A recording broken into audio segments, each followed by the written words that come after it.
In 1970, Norma McCorvey, better known as Jane Roe, filed a suit challenging the Texas law banning abortion, appealing it up to the Supreme Court.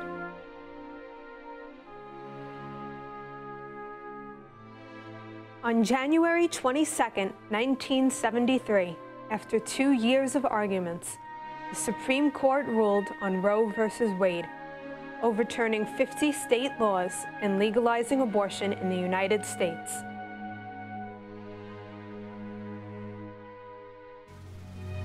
One year later, on the anniversary of the decision, a group of pro-lifers refused to let the day pass in anonymity and instead took to the streets of Washington, marching on the Capitol to lend a voice to the voiceless. What was supposed to be a one-time event grew into an annual rally. That first March for Life in 1974 attracted 20,000 people. This year, for the 42nd annual March for Life, more than 500,000 people came out. Some were mothers and fathers who had lost a baby to abortion. Others had friends who still suffered from the loss of their child, or were devoutly religious, or simply believed in the innate value of life. And an inspiring number of them were kids, teenagers, and young adults who came with their families, their schools, or their youth groups. They marched through the streets of Washington, D.C., right up to the steps of the Supreme Court, proclaiming we are the pro-life generation.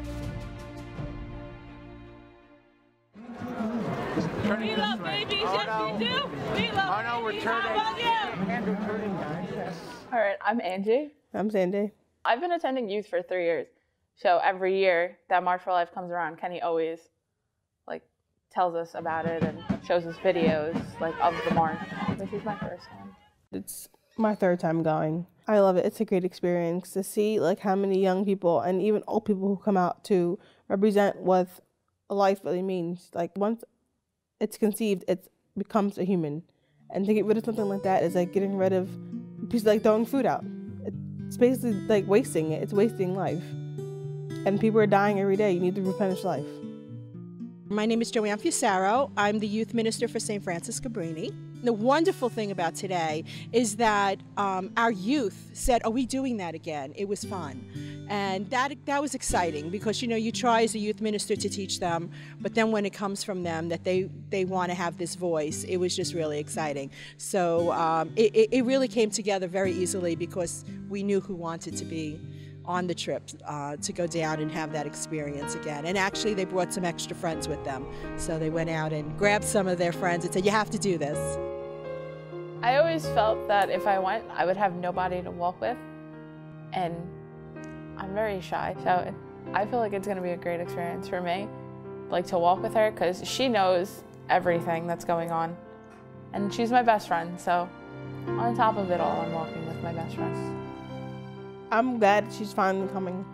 It's a great experience, and I'm sure she's gonna want to go back once she goes, because it makes you realize that no matter how much you struggle, once you see those babies, it's there is no way you can give up a child like that. It's hurting just to see it, let alone actually doing it yourself. In today's day and age, we live in a society where they make fashionable what is so against a lot of the things that we believe in, and to have these youth that want to stand up for life and that abortion is wrong and that there are better decisions as far as bringing a child into this world, it's exciting. And we had some of the kids make posters for us that we'll be carrying. You'll see them later, and just to see the thoughts that came out from them. One poster says, "We are the voice for the voiceless." Another drew a businessman reaching down and shaking the hand of a child in the womb and saying they are the future. So when you see things like that, it really tugs at your heart. It's exciting. I'm happy that they want to have this voice, and so and I want to be an advocate for that voice. A baby is a gift from God. There's no reason to kill a little unborn child. If you think you can't handle it or you're too young, you can have the baby and leave it and tell the hospital you can't keep it. They'll find it, they'll get it to foster care and they'll get it help. Or if you don't have the money, though, there's all kinds of programs out there now that help you take care of people. Yeah, like food stamps. There's everything like possible now to be able to have this baby and to be able to support this baby, not that you have to kill it. There's a law that you can drop it off at a hospital, you drop it off at the fire station, and they'll take it in, and there's no questions asked. One of my friends, who I used to be very close with, was pregnant and had an abortion because her mother made her have the abortion because she was still in school and she didn't know what was going to go on, and she was ready to graduate, and she was afraid that she wasn't going to be able to walk down the aisle 7 months pregnant. They weren't going to let her get her diploma.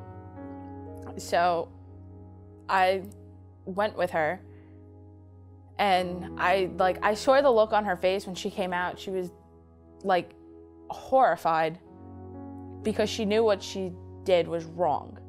It's been 1.5 years since it happened, but she still regrets it till this day.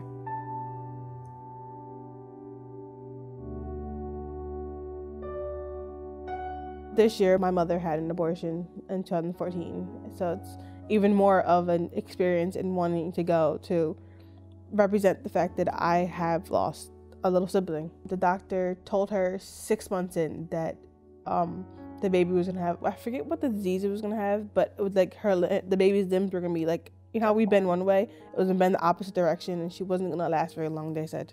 So my mother decided to have the abortion because she can't take care of herself, let alone a disabled baby.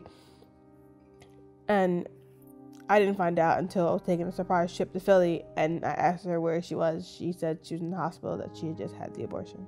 She's in depression now about it. Like, she didn't want to do it, but she felt like she had no other option because she can barely take care of herself and can't take care of a baby now. Like, a baby that was gonna have so many problems.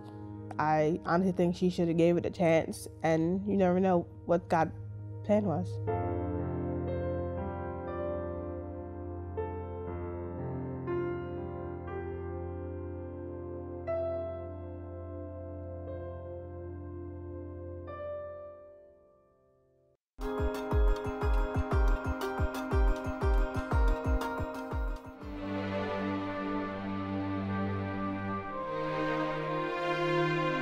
You see the signs and you see the photos, and then you think of your nieces and your nephews and your cousins, and you're thinking to yourself, like, what would life be like without them?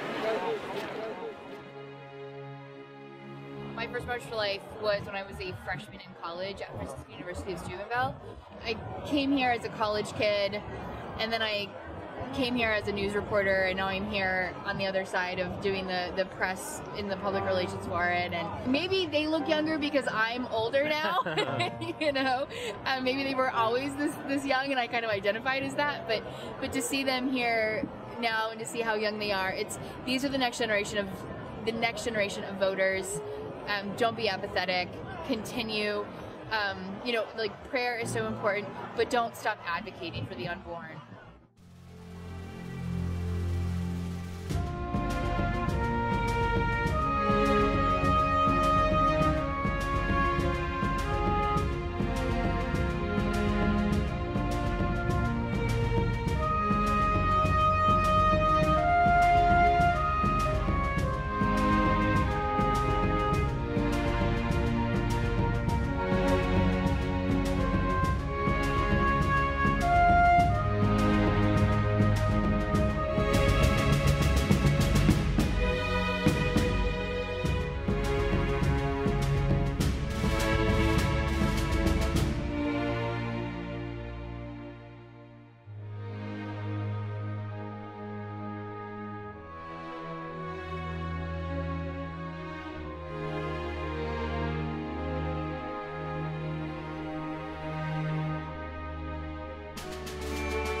And I'm Taylor Gregg.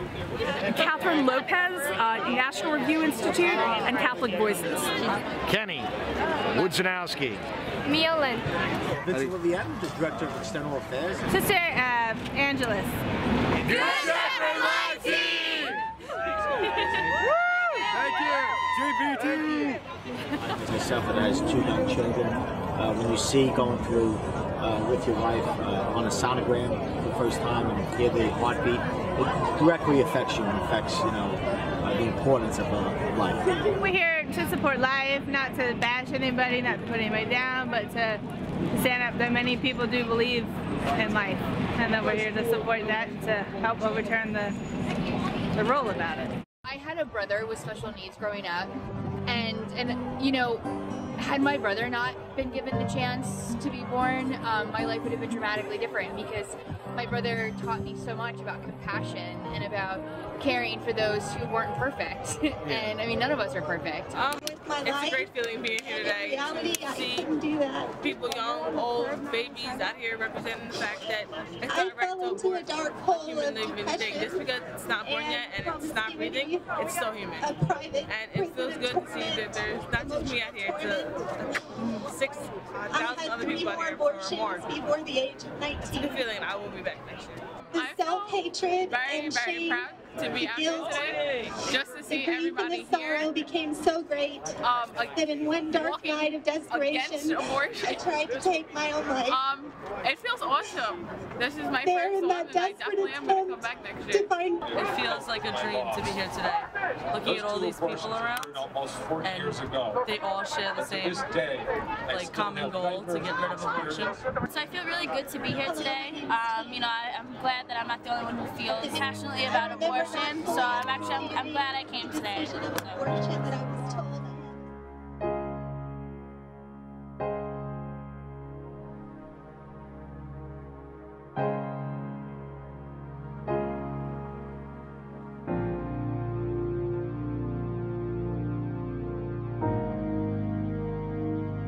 It's ironic because we were driving around D.C. and I kept saying to people, where are the people? I can't believe there's hundreds of thousands of people here, and we saw no one. Of course, we realized we were going the wrong way.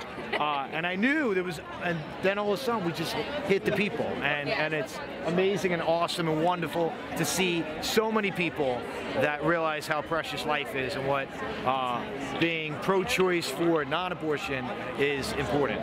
Lots of the people are not Catholic, which is a little more surprising than usual. They're from colleges and high school students, which I think is very nice for them to take off the time from school to come march for something. I'm just struck by the numbers of people. Every year I'm inspired by the youth, but the energy this year is just amazing. You know, everywhere I turn, I know I've for the last 24 hours or so, I knew I was in the right place because I'd see somebody with just this joyful face. And that's what you see. What is a grave anniversary is also tremendously hopeful. I was particularly struck by, I was at the youth rally of Mass at the Verizon Center this morning. And I mean, I've never seen kids pray like that. And they're praying the rosary and they're praying the Mass, and it's really a beautiful thing, and I think it's inspirational for them. And I just keep thanking the kids for coming, because the old people, you know, people who've been working in the movement for years are just so inspired every time we come here and see all of these youthful faces. I don't think whenever I had heard that it was hundreds of thousands of people came down here to march, but I really believed it. It was more or less like, oh, okay. And then you come here and you look around and you're like, oh my goodness, these people have come from all over. They've given up their time, they've given up their day, they've given up, you know, whatever they had going on to be here to make a stand. And really, you know, we can talk about it as much as we want, but this is an incredible opportunity to showcase faith in action, prayer in action, that we're all here together experiencing this. Well, it's not just women that's down here, also men. And they won't experience the same thing as women does, but I'm glad that they're supporting this. And it's a very moving and touching moment when like all these people are trying to save those unborn children that never got the chance to be born. And I really think that it should also be considered to do in other countries other than America. Like India, it happens a lot. China also. So that's something I think it should be worldwide. March for Life.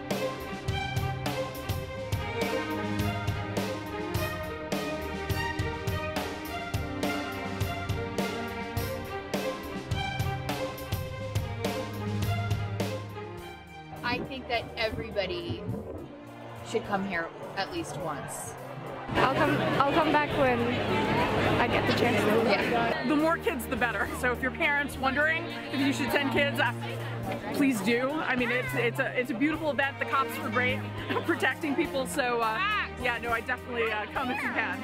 We came with our school because we go to Charlotte Christian, and it's just something that they support. It's just something that we support, so we decided to come. I just hope that we get to see how many people fight for this cause, because I think it's really important. And save the babies.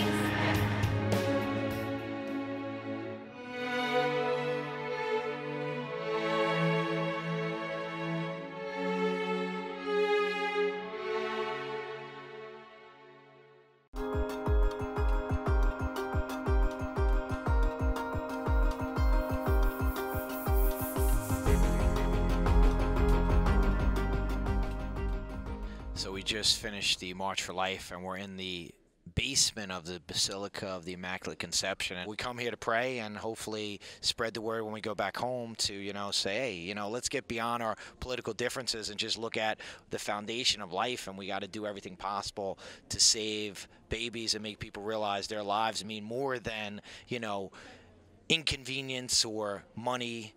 It's life, which is, without it, we have no church, we have no society. I go home feeling hopeful, and I can't wait to share what we saw with the kids and bring the message back. Well, we're going to do it. We're going to start with our youth center. We're actually starting Tuesday night. We've got a whole program all worked out of how we're going to go back and we're going to share what we experienced, and we're going to give them opportunity to interact with one another and think about it if they haven't thought about it, and tell them, show them videos, and just share what our experiences, and hopefully to motivate them that God forbid they should ever get in that position, or that there is a better way. There's another answer, and hopefully it'll work.